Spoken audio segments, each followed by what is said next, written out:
you can gain a 10% increment in corporate level productivity by having your people write out a plan for their life. So let's say you have your organization and you have your goals, and you're out to do something worthwhile, and you can tell a good story about that, so you've got people on board.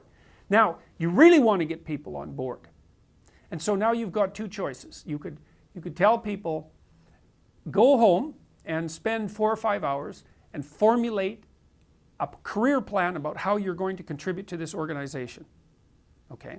Or you could say, no, you go home and you formulate a plan for your life that includes your job at this organization as a subset, all right? And then you run, imagine you do that with 100 people in each group.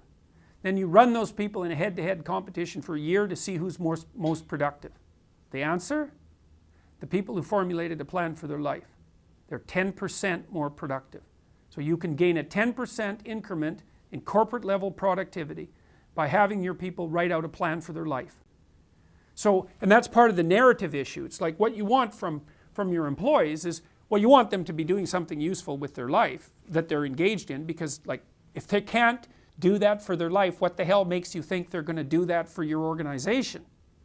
And then you want them to see how working for you serves their higher order purpose.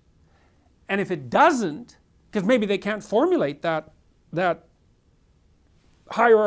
integrated hierarchical relationship, well then they should find another job, right? Because that isn't the job for them. If your job is running at cross purposes with your life, how the hell are you going to be motivated? You're not. At least you're going to be stymied constantly by the internal contradiction.